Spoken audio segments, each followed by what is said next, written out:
You scroll your phone for hours, feel like shit afterwards, and still pick up your phone 5 minutes later. You think that's normal? It's not. It's addiction, engineered and embedded in your brain. Every swipe trains your nervous system to stay anxious, unfocused, and emotionally weak. And the worst part is, you don't even notice while it's happening. I've lived through it. I thought I was lazy, broken, unmotivated until I saw what was actually happening to my brain. This video is gonna show you exactly how your phone is hijacking your mind and give you a way out that actually works. You wake up, you check your phone before your feet even hit the ground, scroll through dopamine for 20 minutes, get up feeling more tired than when you opened your eyes. Then the anxiety creeps in. Can't sit still, can't focus on anything for more than 10 seconds. And by lunch, you're drained mentally, emotionally, and you don't even know why. You tell yourself it's just stress, that you need to just get your life together. Be a little more productive, try a little more harder. But what if the thing messing you up is the thing you keep reaching out for? See, your phone isn't just a distraction, it's a full blown neurological assault. Every swipe, every ping, every notification trains your brain to crave more stimulation and fear stillness. You weren't born anxious, your brain has been conditioned into it. Most guys feel this way and think it's just part of life. But it's not. It's not you. It's your neurochemistry hijacked and rewired. And if you don't understand what's really happening, you'll keep trying to fix the symptoms without ever addressing the root cause. Every time you check your phone, your brain releases a hit of dopamine, the same chemical behind addiction. Scroll, tap, swipe, ping, that constant stimulation builds a feedback loop your brain starts to crave. And it's not random. Apps are built on variable reward systems, the same system used in slot machines. You don't know what's coming, and that uncertainty keeps you hooked. The more unpredictable it is, the more addictive it becomes. Over the time, your brain adapts. It starts needing more stimulation to feel the same reward. That's when real life starts feeling dull. You struggle to focus. You procrastinate. You avoid anything that doesn't give you an instant hit. Neuroscience studies show that social media notification activate the same reward circuits that responds to things like gambling and novelty. And for young men whose brains are more dopamine sensitive due to testosterone, that loop hits even harder. That is why you can't just focus. It's not a willpower issue. It's a reward system issue. And until you reset it, nothing changes. Now listen, if any of this is hitting a little too close to home, you're starting to realize just how deep this really goes. I'm building something for you right now. A course that will walk you through exactly how to reset your mind, rebuild your focus, break the anxiety loops, and rewire the overstimulation that's been hijacking your brain.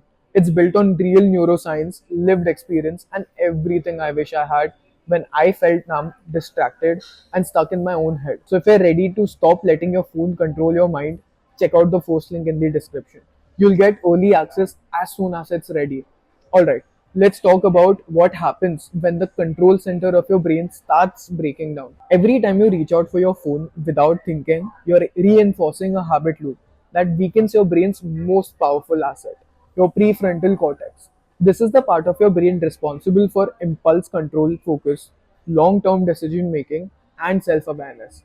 Basically, the you part of your brain, the part that lets you say no, plan your future, and resist distraction. Now, here's the scary part. Studies show that chronic digital stimulation, especially from smartphones, reduces gray matter density in this area. In plain English, your ability to focus, resist temptations, and stay emotionally grounded is being eroded. Not in theory, but physically. You know that restless, fragmented, foggy feeling you get after being on your phone for too long? That's not just mental exhaustion. That's neuroplasticity working against you. Your brain rewires itself based on what you do most often. If you train it to chase quick hits of novelty and rewards every 30 seconds, it starts pruning away the wiring responsible for deep thought, patience, and willpower because you're not using it. And when your prefrontal cortex weakens, guess what takes over? The emotional brain, the impulsive brain, the part that scrolls instead of healing, reacts instead of reflecting. You're not broken, you're just being biologically outpaced by a device that evolved faster than your nervous system ever could. When your prefrontal cortex goes offline and another part of your brain steps in, the amygdala, the fear and threat detection center. It's ancient, fast, and emotional as hell. And when your phone is the main source of stimulation, the amygdala is constantly being poked. Think about it. Every doom scroll, every red notification, every comment that hits a nerve, your nervous system can't tell the difference between a real threat and a digital one. Your amygdala fires up as if you're under attack. Over time, this keeps your brain in a low key survival state. Cortisol stays elevated, your emotional reactions gets sharper, and your ability to regulate those emotions starts to erode. You feel jumpy, irritated, easily overwhelmed. Small things feel huge, big things feel impossible. Ever felt like you're on the edge for no reason? Like one text can ruin your whole day. That's not you being too sensitive. That's amygdala overdrive, conditioned by thousands of microdoses of stress your phone is feeding you all day long. This is how you become emotionally reactive without knowing why, stuck in a loop of highs and lows that you can't seem to get out of. But here's the real danger. The more this cycle repeats, the more your brain learns that emotional chaos is equals to normal, and that becomes your baseline unless you actually intervene. Silence used to be a natural part of life. Now it feels unbearable. The moment you're alone, no music, no podcast, no messages, your brain panics. You reach out for your phone without even thinking. Not because you're bored, but because you're avoiding yourself. You've trained your nervous system to equate stillness with discomfort. And your phone, it's the perfect escape hatch. Constant stimulation, no silence, no space for your inner world to catch up at all. But here's the problem. When you can't sit with your own thoughts, you can't process them. You suppress, avoid, scroll, but the emotions, they don't go away. They just get buried deeper, showing up later as anxiety, burnout, or emotional numbness. This is how you become disconnected from yourself. You lose the ability to hear your own voice beneath the noise. You forget what you actually think, what you actually feel, but there's always someone else's voice flooding into your feed. And the scariest part, the longer you avoid being alone with your mind, the more foreign and uncomfortable it becomes. Until one day, silence doesn't feel like peace, it feels like threat. This isn't about going off grid. It's about reclaiming your inner space so your sense of self isn't constantly outsourced to whatever is trending on your screen at that moment. Let's talk about what nobody wants to admit.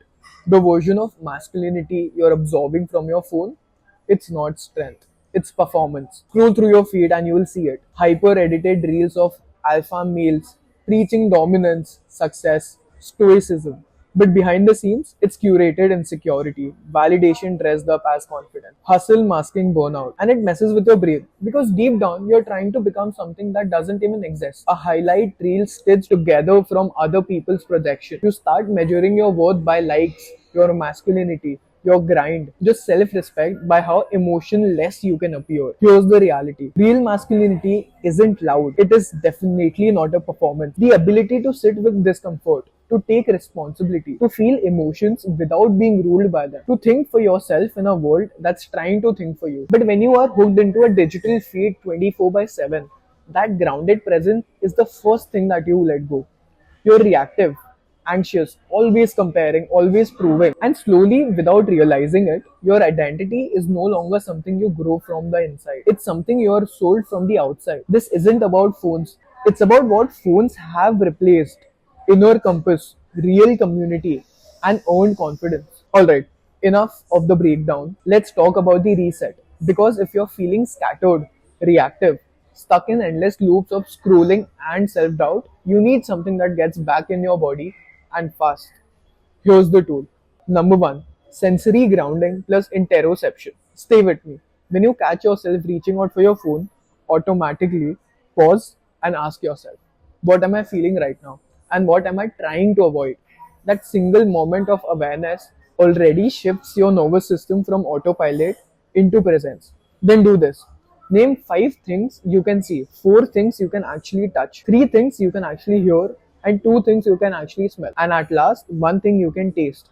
This isn't just mindfulness stuff. You're literally activating the insular cortex, the part of your brain responsible for internal awareness. It pulls you out of the dopamine fueled limbic chaos and into the prefrontal clarity you've been missing. And then add one breath. Inhale for 4 seconds, hold it for 4 seconds, and exhale it for 8 seconds. Do that 3 times. You're no longer in the loop, you're actually in the moment. And the more often you do this, the more you rewire your default settings from anxious and avoidant to grounded and aware. You don't need a detox retreat. You need a 5-second pattern break that reminds your brain you're not a slave to your impulses. Let's get one thing clear. You're not broken. Your brain has just been trained by algorithms, by notifications, and by an environment that profits off your distraction. But here's the part they don't want you to know. You can retrain it. Neuroplasticity means your brain is never fixed. The same system that got hijacked can be rewired. Every time you pause before picking up your phone, breathe through a craving instead of reacting, sit with discomfort rather than numbing it, move your body, anchor your presence, or stay present in a real conversation. You're taking back that control. You're telling your nervous system, we don't live in survival anymore. We're not chasing likes. We're choosing clarity. And over time, that changes everything. The anxiety dulls, the noise fades, and the thoughts get quieter. What's left is you with a mind that's yours again. And no, it's not instant, but it's real and it's worth it. Look, this isn't about quitting your phone or going off the grid. It's about finally seeing how this shit is rewiring your mind and deciding to take back power. Because if you don't, someone else will keep deciding how you think, feel, and live. But if you've made this far, I know you're not just watching videos to feel better. You want change, real change. That's exactly why I'm building something for you. A course designed to rewire your mind from anxiety to clarity, from emotional reactivity to calm, from spiraling thoughts to inner control. Built from real neuroscience, real experience, and everything I wish I had when I was stuck in that loop. It's not out there yet, but if you want, you can have early access at this moment. Hit the first link in the description, and you'll be the first one to know when the doors open. I'll see you in there.